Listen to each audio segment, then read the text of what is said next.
팔척 귀신. 할아버지 집은 지금 살고 있는 집에서 차로 2시간 정도 거리에 있다. 평범한 농촌의 농가인데 그 시골 분위기가 썩 좋아서 고등학교 때 오토바이를 타기 시작했을 때부터 가끔씩 혼자서도 놀러 가곤 했다. 갈 때마다 할머니와 할아버지도 잘 왔다며 반겨주었다.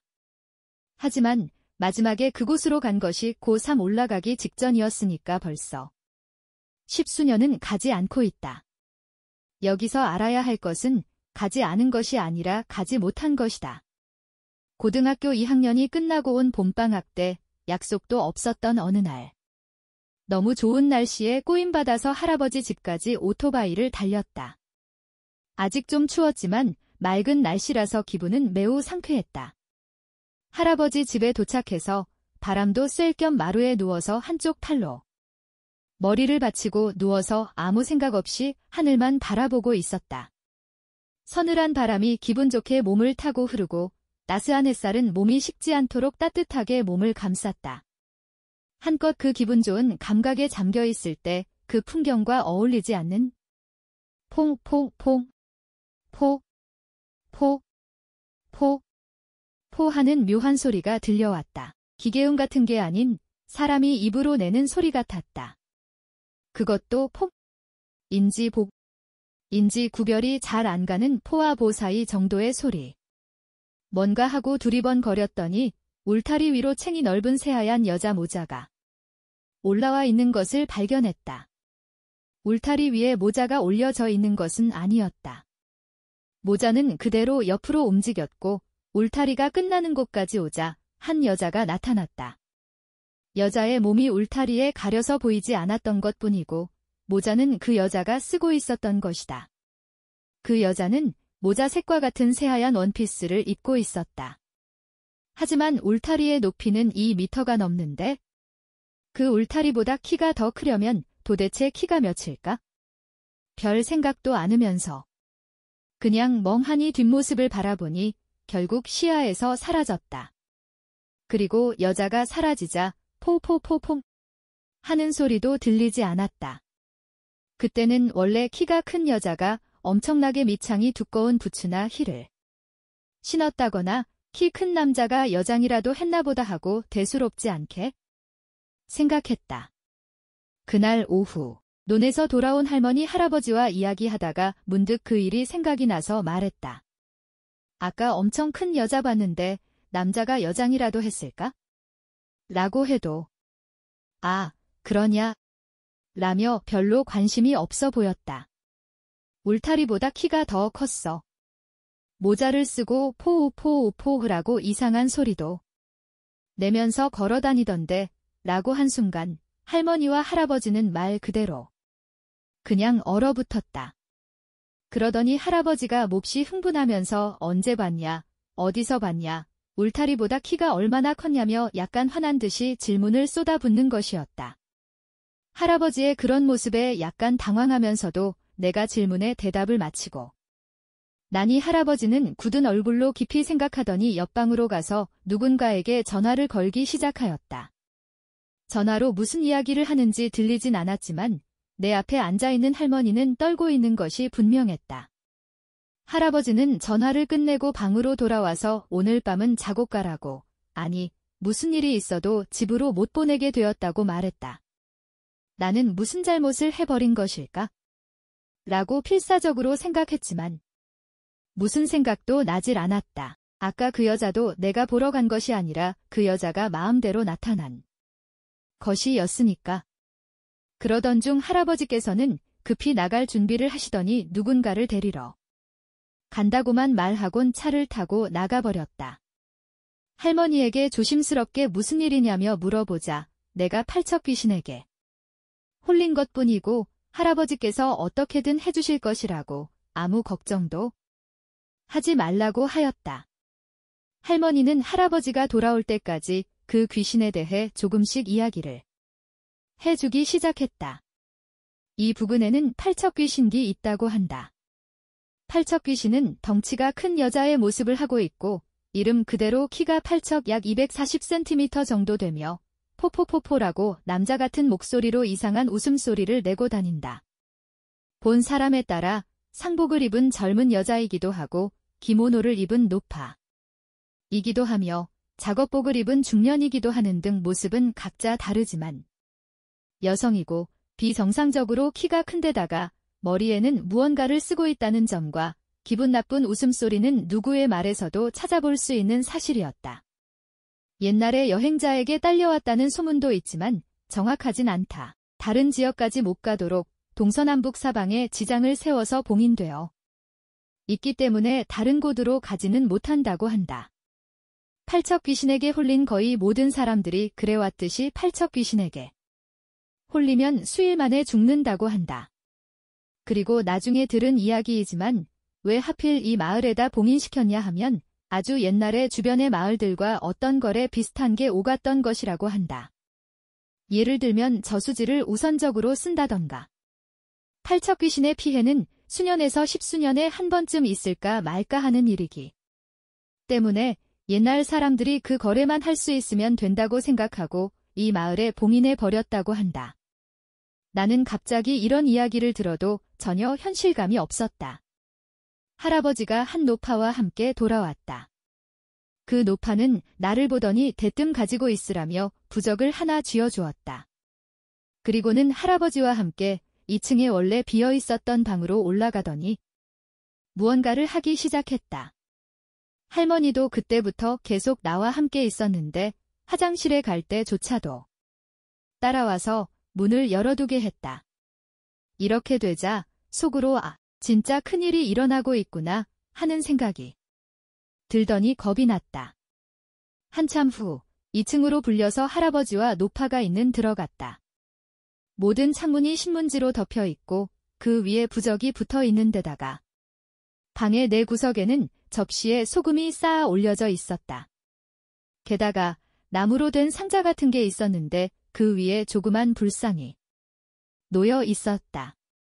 그리고 어디서 가져왔는지 요강 2개가 있었다. 곧 있으면 해가 진다. 잘 들어라. 내일 아침까지 절대로 이 방에서 나오면 안 된다. 나도, 네 할머니도 너를 부르는 일은 절대로 없을 테니까 누가 널 부르더라도 들으면 안 된다. 그래, 내일 아침 7시가 되면 나오도록 해라. 집에는 연락해 놓으마. 라고 할아버지가 무거운 표정으로 말하는데 끄덕이는 수밖에 없었다. 지금 할아버지께 들은 이야기를 새겨듣고 꼭 지키도록 해라. 절대로 부적은 가지고 있어야 한다. 할아버지와 함께 온 노파도 말했다. 그리고는 방에 혼자 남았는데 TV는 봐도 된다고 하니 틀어봤다.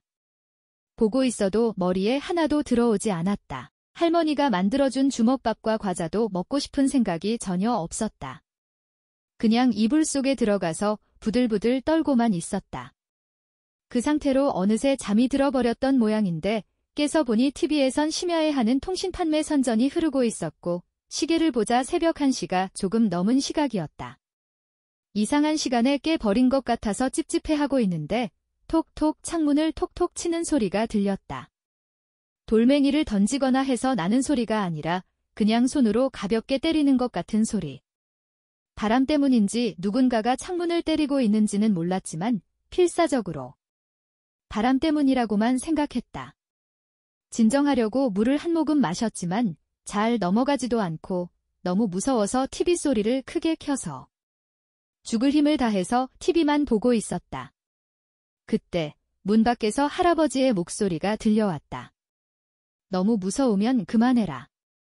나도 모르게 문을 10번 봤지만 할아버지가 한 말이 떠올라서 금방 손을 멈췄다. 또 목소리가 들린다. 왜 그러냐? 너무 힘들면 이리 나와라. 분명히 할아버지 목소리지만 분명히 할아버지 목소리가 아니었다. 이유는 모르지만 왠지 그럴 거라고 생각했는데 그럼 누굴까라고 생각하니 온몸에 소름이 돋았다.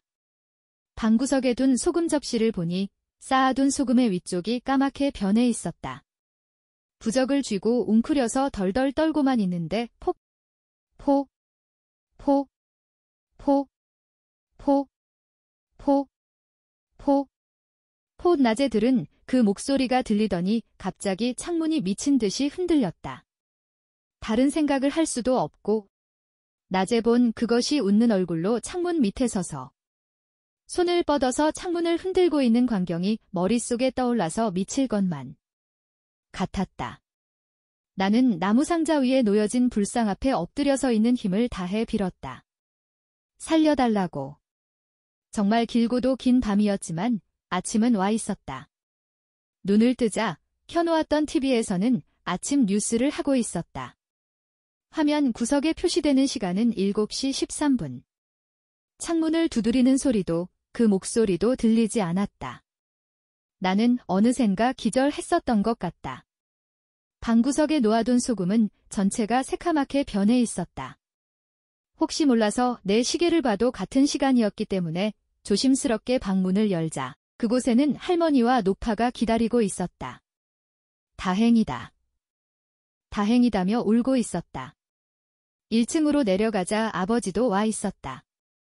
바깥에서 할아버지의 어서 나오라는 소리가 들려서 나가보니 어디서 가져왔는지 승합차가 한 대 서 있었고 마당에는 마을 남자로 보이는 사람들 몇 명이 서 있었다. 승합차는 9인승이었고 운전석의 할아버지, 조수석의 아버지, 조수석과 운전석 사이에 의자에 할아버지가 데려온 노파가 앉고 나는 정중앙에 앉게 되어서 8명이 내 주위를 둘러싸는 형태가 되었다. 고개를 숙이고 절대로 눈을 뜨지 마라. 우리에겐 안 보여도 너한텐 보이니까. 괜찮다고 할 때까지 눈 감고 있도록 해라. 내 오른쪽에 앉은 50살 정도 돼 보이는 사람이 말했다. 차가 달리기 시작했다. 얼마 동안 달리자 조수석에 앉아있던 노파가 여기서부터가 고비라며 연부를 외기 시작했는데 갑자기 창밖에서 포, 포, 포, 포, 포, 포, 포, 또 그 소리가 들려왔다. 노파에게 받은 부적을 꽉 쥐고 눈을 감고 고개를 숙이고 있었지만 딱 한순간 실눈을 뜨고 옆을 봐버렸다. 긴 팔다리의 관절을 이상한 방향으로 꺾으면서 차 바로 옆을 달리고 있는 하얀 원피스의 여자. 머리는 창문보다 높은 곳에 있어서 보이지는 않았지만 차 안을 들여다 보려는지 몸을 굽히려고 하자 나도 모르게 힉 하는 소리가 났다. 보지 말아라. 옆에 앉은 사람이 화난 듯이 말했다. 놀라서 눈을 꽉 감고 부적을 더욱 세게 쥐고 있었다. 콩, 콩, 콩, 콩. 유리창을 때리는 소리가 들리기 시작했다. 내 주위에 앉은 사람들에겐 저것의 모습은 보이지 않아도 목소리는 들리지 않아도 소리는 들리는 모양이었다. 점점 숨이 가빠지는 사람도 있고 창문을 두드릴 때마다 악하고 소리를 지르기까지 했다. 그러면서도 어찌어찌 마을의 지장이 세워진 곳 밖까지 도착하고 먼저 세워둔 아버지의 차로 옮겨 타기 위해서 차에서 내렸다.